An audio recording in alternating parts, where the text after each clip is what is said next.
Hey guys, this is Gigi, and you are watching Plotting World Empowerment, one epic conversation at a time. Today's guest is Curtrice Goddard. She is founder of ExpanSHEN Lifestyle Company. That's a wellness and leadership community for women. And ExpanSHEN is a growing community, and it links the connection between wellness and business success, which I love and is so very important. And she's led a really diverse career in the areas of wellness and lifestyle coaching, motivational speaking, leadership development for women, and business management and strategy. And she kind of blends the line between business and spirituality, just like I do. And that makes her a very inspired speaker, a facilitator on how not only to dream, but actualize your best life by cultivating a strong inner confidence, very important, inspiration, and expansive thinking. So I'm really happy to have this epic conversation with Curtrice today. Welcome, Curtrice. How are you? Thank you. Thank you so much. Thank you for having me. It's an Absolutely. I see people who are doing things in the world, and I say, you know what? Other people need to know about us more, right? And we need to empower more women like us. Yeah. All right. So we're going to talk about you today. Okay. So I'm going to go into your closet. Who is Curtrice? No, I don't need any skeletons just yet. No, who is Curtrice? Tell me a little about yourself. Like, what was life like, growing up? Because I know there's always kind of a story and a path we get to before we go on the spiritual path or whatever. Absolutely. Tell me a little bit about you and what it was like growing up for you. Okay. Well, I'm visiting Detroit, Michigan right now, which is where I'm from. I currently live in LA. I've been in LA for 3 years, and my path for me is funny because I was just telling my mom recently, it started being raised like in a Pentecostal church. And that was my introduction to Christ. And when I think about it, I just remember like getting this message that I could be and do and have anything, like that Christ was the passage to this. And that just felt right for me. It felt that anybody telling me about possibilities felt right. So all the other things in religion, I didn't necessarily resonate with or get or maybe understand, but that part I got. And as I grew up, here in the city, and I just started following my passions, which in the beginning was music. It took me out of my norm. It took me out of like my neighborhood where I was growing up, and my life became more expansive and more diverse because I was like going to see bands and writing music and in the poetry scene. So when culture comes in, your consciousness starts to expand. And just on that journey, scene? Yeah, I used to do what was it?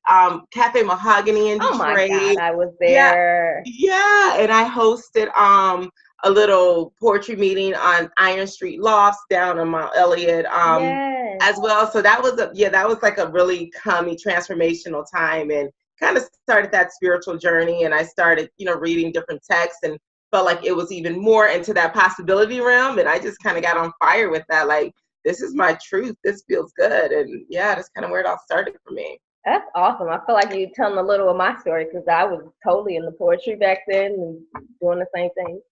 It's amazing we're in the same city. That's awesome. No, I've probably seen you too. That's the crazy part. Yes. Absolutely.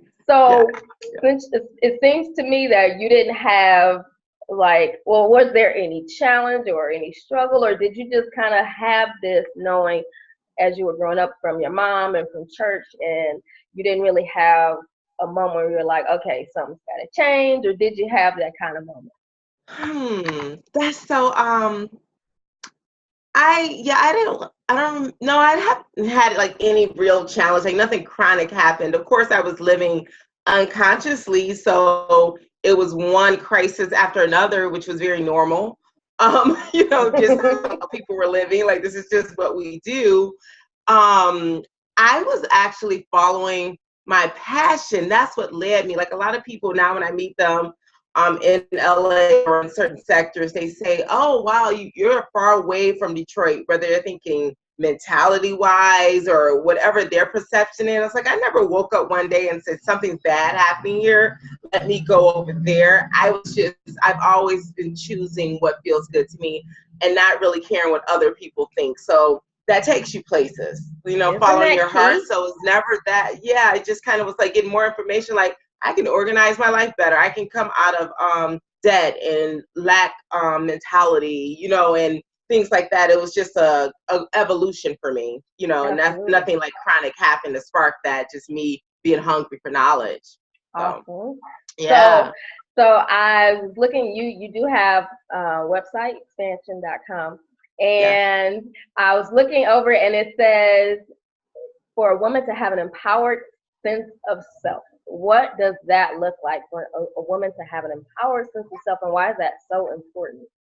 Yes.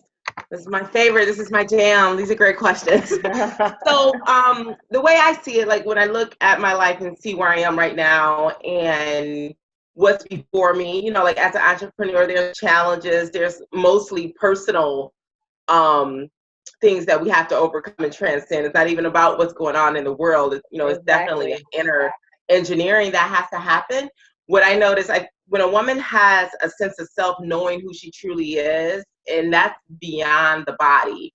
So knowing who you are as a spirit, like cultivating that wisdom, because that's where our power is. That's where that clarity and that confidence lives. And so cultivating that is super, uber important. And that's how expansion kind of was born from that. Like how to give women something that's beyond the circumstances or degrees and certifications and how we look, all those things that can falter and shift and change, and know who you are no matter what. And so that's what I hope to bring that and impact the world with, like this inner engineering of the self. I was just about to say that was part of my favorite thing you said. Inner engineering. So some of the things, of course, I've experienced even myself is, you know, when you're in business, it's who the heck am I, and I'm not good enough, and whatever else comes with the territory along the way. Have you had any of those thoughts yourself or your clients, and how do you navigate, or how do you help others navigate? Well, for me, I think I've completely had those challenges, still have them. And every time you kind of go to your edge, there's a new self-worth and, you know, things that come up and traumas and belief systems that you didn't know were hiding in the consciousness and different things there. And for me, what gives me the strength and helps to expand into the truth is creating rituals and ways of living that is constantly keeping me in a space where I am remembering that truth. So my life is designed around constant mental nutrition. Like my clients, they go through like I'm sorry, your camera just zoomed in. Okay, it zoomed back out. Never mind. Is it back in? Yeah, we're good. Okay, awesome.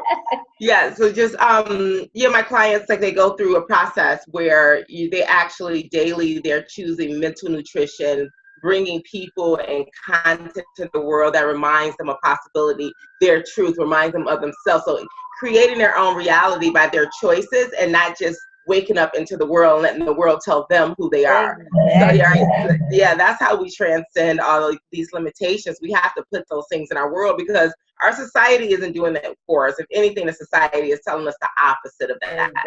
Right. And so, having processes and being dedicated to living an expansive life is the key. And that's no matter what's going on, no matter what's in the bank account, what's on the horizon, you can wake up and find your joy and find your truth if you dedicate yourself to that. Yeah. Because people think that the circumstances is what cause us to feel how we feel and think what we think, but we are giving what am I trying to say? We are like we're steering, we're the commanders. We're the commanders. I love to say that like that. We're the commanders. Yes. We are creating those circumstances, or we are perceiving them. Anyway, so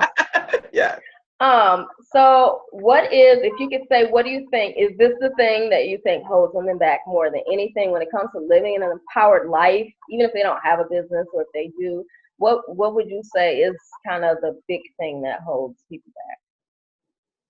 I think it's the fear, and I would say, what is the word there? Following their heart, like following their guidance. I think it's so many more people that would show up differently if they was willing to be different. You know, to do things that has not been done, and not waiting for other people to do it before you say, okay, I can do it too. Right. But following the pulses that are coming through us, because they come to all of us. Not like a special person out there. We're all getting this guidance and this inspiration, and we can cultivate that more to hear that more. But I think it holds us back when we're trying to fit in, trying to have friends, trying to stay with certain groups and certain communities and with the people you work with. You know, you have to kind of come into an independent life of actually cultivating what you would like to have, and find that feeds your community and feeds the world and your family. And, you know, so I think that's what it is. If I could see everybody like on their own path and focus on creating their best life, we would have a very harmonious and benevolent society. I concur. Yeah. So what do you feel like, so this is a random question off the top of my head. Okay. So as far as, you know, people having gifts or talents when they come this lifetime, Yes. do you feel that there is a theme that everybody kind of chooses and they meander their way to figuring that out, or that there's something destined for you to do? How do you feel about, you know, I think we all have certain gifts and talents based on like what we naturally are good at. Like I talked to my mom, and she's a good organizer, like in a way that I'm not, in a way that my brain just does not function, right? And so people like that, they have certain talents and gifts where they would excel in certain areas. But I think your path can unfold, and I would say like, thousands of ways to do that. Like I think I'm a teacher at the core of my being. So was that as a poet that was teaching, right? That was sharing experience. That was facilitation. Now it's coaching. Now it's mentorship. Now it's a web app. I'm taking my teachings and putting that in the digital space. So it's looking like different things, but that's what I love to do. I love to be with groups. I'm on fire when I'm connecting. So, you know, that will always be my jam, no matter what that looks like, you know. Awesome. Yeah. Absolutely. So what would you say, if we haven't already covered it, are like the top 3 tips you might give a woman to for her to live a more empowered life, or start to live a more empowered life?